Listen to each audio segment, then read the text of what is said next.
Esta é a história do dia da Rádio Observador. A Ucrânia já conseguiu levar a guerra para dentro da Rússia?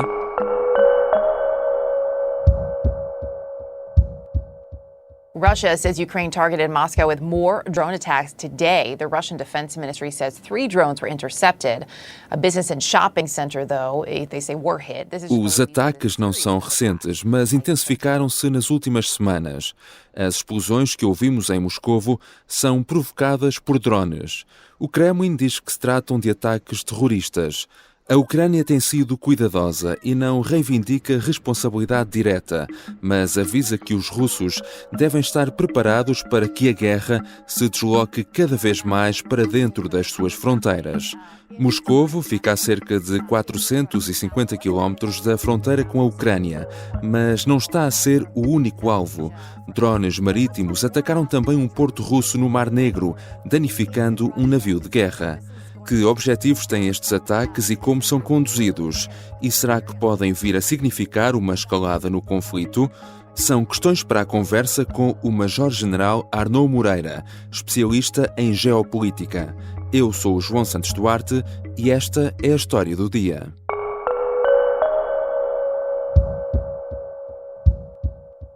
Bem-vindo, Major-General Arnaud Moreira. Olá, muito obrigado pelo convite. Sr. Major-General, estes ataques com drones, não sendo recentes, têm de facto sido cada vez mais frequentes. São ataques em profundidade que chegam a Moscovo e a uma parte do território russo que já fica de facto longe da fronteira com a Ucrânia. Qual é o objetivo destes ataques? Bom, a invasão russa de fevereiro do ano passado assentava em duas ideias muito fortes. Em primeiro lugar, era um convencimento, o convencimento de que a sua ação concertada e a concentração de forças poderosas de natureza militar sobre uma área bastante extensa da periferia da Ucrânia seria suficiente para fazer capitular o regime político de Kiev, por um lado, e, por outro lado, fazer colapsar todo o dispositivo militar ucraniano. Este convencimento durou pouco tempo, durou, digamos, até abril. Quando chegámos a abril, a própria Federação Russa já tinha descoberto que este convencimento estava errado, que não só o regime político de Kiev não ia cair, como estávamos muito longe de assistir a um colapso das forças militares ucranianas. Mas havia depois uma outra ideia que também estava associada a este convencimento, que era a ideia da narrativa. A narrativa era de que se tratava apenas de uma operação militar especial. E não nos podemos esquecer que o próprio termo guerra foi um termo que foi proibido do ponto de vista da sua utilização pelas entidades oficiais. Porquê? Porque é que era proibida a guerra? Porque guerra é sempre normalmente feito contra uma entidade que tem um determinado valor político. Isto obrigaria a reconhecer que a Ucrânia era um país independente, que não era apenas uma região de natureza administrativa, e, por outro lado, que se tratava de uma invasão, que era uma coisa que a Federação Russa não queria que constasse nesta narrativa internacional. Exato, oficialmente nunca foi declarada uma guerra, não é? Exato, nunca foi declarada uma guerra. E, portanto, a operação, esta narrativa da operação militar especial teve que ser contrariada pela Ucrânia. É claro que demorou tempo a dispor das capacidades para o poder fazer. E como é que isto se faz? Bom, por um lado, é mostrar que a guerra não é, contrariamente àquilo que a Federação Russa queria fazer mostrar, não era um aspecto localizado no interior das fronteiras da Ucrânia, mas que tinha repercussões sobre o próprio país agressor. Isto é, que não apenas a Ucrânia estava a ser invadida, como a Ucrânia se sentia legitimamente com autoridade legítima para poder exercer também ela a violência sobre o agressor no interior do território do agressor. Bom, só que isto tinha um problema. E teve um problema durante muitos meses. E esse problema era o seguinte, é que à medida que o Ocidente foi dando armas, e armas com maior alcance à Ucrânia, foi acrescentando à utilização dessas armas um conjunto de asteriscos. Eu gosto muito desta expressão dos asteriscos, porque significa, toma lá a arma, mas não te esqueças de ver que os asteriscos dizem esta arma não pode ser utilizada no interior do território da Federação Russa, esta arma não pode ser utilizada contra este tipo de alvos, esta arma não pode ser utilizada contra instalações de natureza civil, enfim, há um conjunto de asteriscos que correspondem, na verdade, às limitações de utilização deste equipamento. Que no fundo é para fins defensivos, não é? Foi com esse objetivo que o Ocidente também... Exatamente. É que, por um lado nós atribuímos à Ucrânia estes equipamentos, mas atribuímos para fins específicos e não para contrariar esta narrativa de que se trata de uma operação militar especial que tem exclusivamente como teatro de operações as fronteiras da Ucrânia. Ora bem, como é que a Ucrânia foi capaz de ultrapassar isto? Teve ela própria que criar as suas capacidades militares. Porque se as capacidades militares do Ocidente vinham com asteriscos e não permitiam desconstruir a narrativa de que a guerra era limitada e estava circunscrita às fronteiras da Ucrânia, tinham que ser equipamentos produzidos pela própria Ucrânia que tivessem a capacidade de levar a guerra para o interior da Federação Russa. E serão estes tais, drones ucranianos, estes tais R-18, são de produção ucraniana? Exatamente. É que a Ucrânia não era um país, já mesmo do tempo da União Soviética, era um país com um conjunto de capacidades muito interessantes na área da produção de equipamento de natureza militar. Algum deles até muito sofisticado. Lembremos-nos do Antonov, que foi destruído logo no início das operações, e que era uma aeronave fantástica que esteve muito tempo ao serviço de muitas missões das Nações Unidas. Portanto, a Ucrânia tinha saber, tinha conhecimento. Nunca tinha tido, foi oportunidade nem necessidade de colocar todo esse conhecimento em protótipos que fossem por ela produzidos e que tivessem os alcances necessários. É que, para fazer chegar a Moscovo, um equipamento tem que ter autonomia durante centenas de quilómetros. Ora, isto não apenas não é evidente construir um equipamento destes, como, por outro lado, é preciso muito conhecimento e capacidade industrial para o fazer. O que é que a Ucrânia tem vindo a fazer? É claro que há muitos equipamentos no mundo que têm estas enormes possibilidades. Há drones aéreos que custam milhões e milhões de dólares e de euros. Eles não estão disponíveis à Ucrânia para serem utilizados nestas missões. E, portanto, o que é que fez a Ucrânia? A Ucrânia, basicamente, foi ao mercado civil. Há drones que são utilizados para diversão, para acontecimentos, para filmar eventos e acontecimentos, ou desportivos, ou culturais, etc., e que custam muito pouco dinheiro. Portanto, o que a Ucrânia foi fazer foi buscar tecnologia basicamente de natureza civil, e ao longo do tempo tem vindo a adaptar essa tecnologia de natureza civil, isto é, a juntar conhecimento a esses equipamentos de base para lhe darem capacidades que eles não tinham. Isto é, muitos deles existiam e cumpriam a sua função no âmbito lúdico, da distração, do divertimento, da informação, etc., mas não estavam preparados para largar granadas ou transportar explosivos, etc.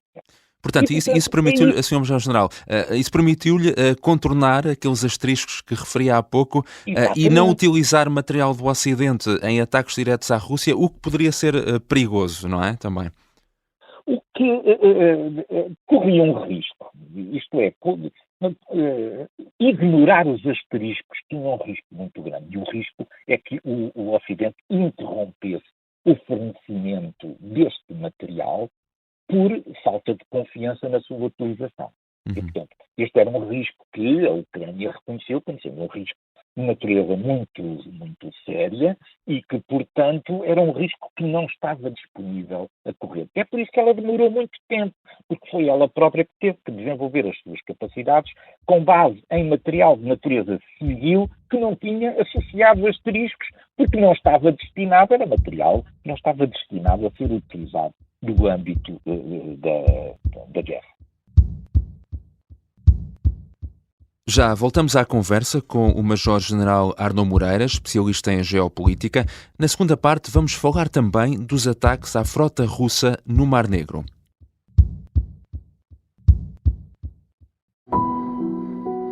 Esta é uma história de intrigas, segredos e traições. É uma história de agentes secretos e de um agente secreto em particular. Vladimir Vladimirovich Putin. Esta é a história escondida de como Vladimir Putin montou uma teia de poder e guerra que começou no KGB e acabou na Ucrânia.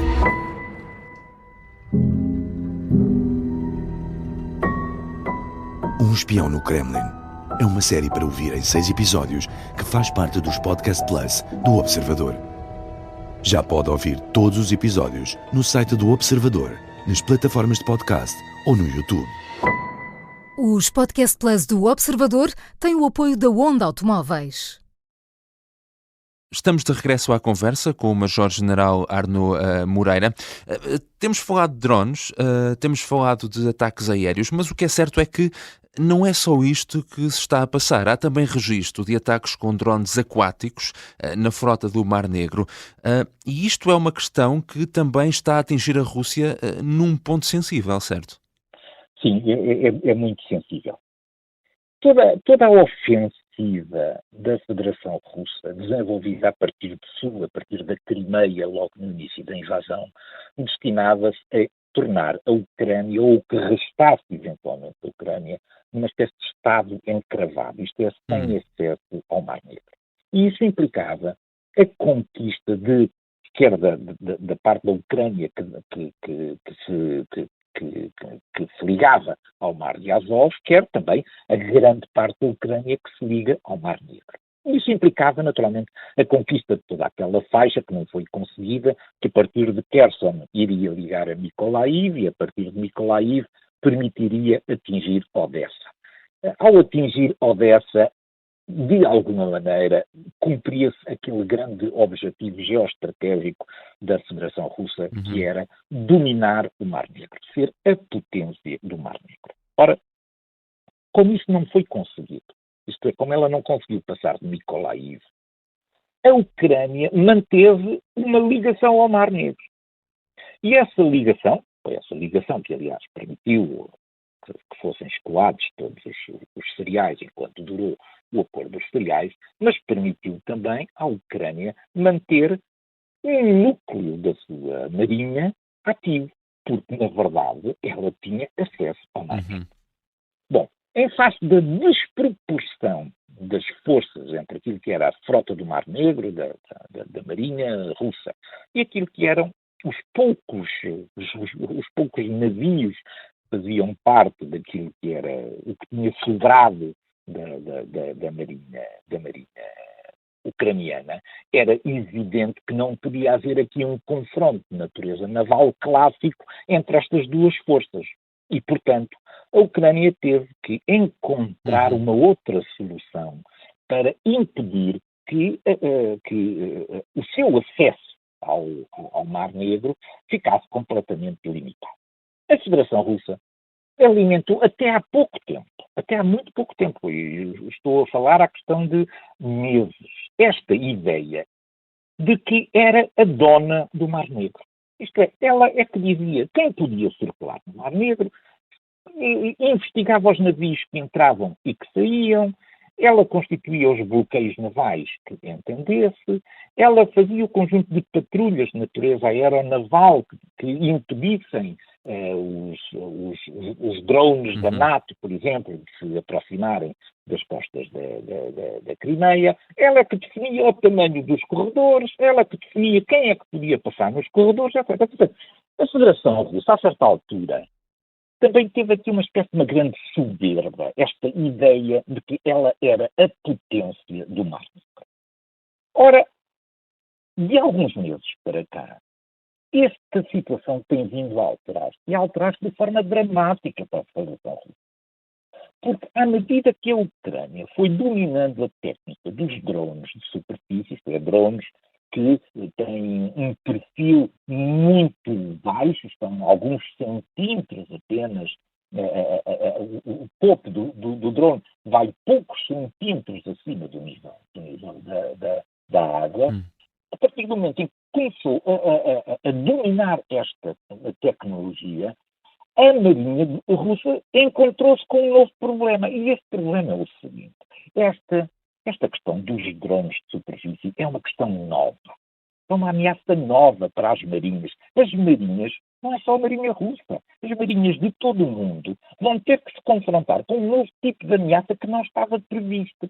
Nem aquilo que são os equipamentos que estão a bordo, quer de detecção da aproximação destes navios, destes drones, quer de combate a estes drones, estão suficientemente afinadas hoje em dia para garantir a segurança destes navios de grande dimensão. E, portanto, encontramos aqui uma guerra absolutamente assimétrica, em que drones que custam alguns milhares de dólares podem afundar ou, pelo menos, causar prejuízos apreciáveis, e esses prejuízos são de natureza quer económica, mas são também de natureza operacional, porque obrigam a reparações que podem ser muito demoradas, de navios de superfície que custam milhões e milhões e milhões e que não há muitos. E, portanto, de repente, os ataques, a constância dos ataques que a Ucrânia conseguiu ir fazendo aos navios de superfície da frota do Mar Negro conduziu a uma situação caricata. De repente, encontramos uma das frotas mais interessantes do ponto de vista militar do mundo fechada dentro das suas bases navais, que é onde se sente segura. Inclusivamente, foi necessário construir em Sebastopol um conjunto de barreiras de superfície que protegesse os navios que estão ancorados do porto de uma ameaça que viesse de lá de fora. Ora, isto muda completamente também aquilo que era aquele aspecto de domínio que a Federação Russa pensava que tinha sobre o Mar Negro. É um elemento desequilibrador numa guerra de natureza assimétrica, esta questão dos drones de superfície. E para além de fazer sobre os navios de guerra, o último ataque feito a um petroleiro que estava sob sanções internacionais do Ocidente e que era utilizado para levar o petróleo, de alguma maneira era quem abastecia em combustíveis a Síria e o resíduo à casa. Mostra aqui um outro nível, é que para fazer hoje em dia um bloqueio de natureza naval, não basta ter, ou não é preciso ter navios de superfície, de guerra, permanentes numa determinada área. O risco de poder aparecer um drone destes e de poder interferir nas manobras também de natureza comercial é agora muito grande e o aumento do risco transforma-se sempre também num problema de natureza económica, porque a certa altura também as companhias seguradoras vão exigir para a operação de determinados navios em determinadas zonas um preço de seguro naturalmente superior, porque se considera que o perigo de poder ser envolvido num incidente deste género aumenta substancialmente. Mesmo que muitos ataques com drones possam chegar a ser evitados, de facto, os que são bem-sucedidos vêm pôr a descoberto as fragilidades da defesa russa, ou pelas suas características também, são ataques muito difíceis de contrariar, não é? Estes ataques têm tido um padrão de atuação. A Federação Russa, durante algum tempo, pensou que estes ataques estavam circunscritos ao porto de Sebastopol, na Crimeia. Isto é, que seria neste acesso do corredor dos cereais e do acesso da Ucrânia, do território atualmente que a Ucrânia neste momento controla, seria sobre essa zona que os drones iriam atuar. Simplesmente, a Ucrânia tem neste momento drones de superfície que podem atuar a centenas de quilómetros.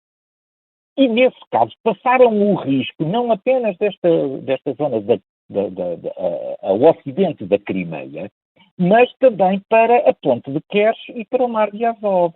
Isto é, o aumento da capacidade de operação destes drones de superfície a longas distâncias veio criar aqui um problema. É que este assunto é muito interessante. A Federação Russa, quando começaram os ataques à sua frota de superfície, que estava em Sebastopol, a Federação Russa retirou alguns dos seus meios navais e mandou-os para Novorossiysk, que fica em território russo e, portanto, a leste da península da Crimeia. Ora, estes últimos ataques, quer sobre o navio de desembarque, quer sobre o petroleiro, que foram conduzidos no final da semana passada, foram exatamente feitos também nesta região. Isto é, a Federação Russa deixou de ter portos seguros. A sua frota está agora sobre uma ameaça nova para a qual nem ela, nem nenhuma outra marinha do mundo ainda encontrou uma boa solução. Obrigado, Major-General Arnaud Moreira. Muito obrigado eu pelo convite. Arnaud Moreira é especialista em geopolítica. Esta foi a história do dia. Neste episódio usamos ainda um som da CNN. A sonoplastia é do Diogo Casinha. A música do genérico do João Ribeiro. Eu sou o João Santos Duarte. Até amanhã.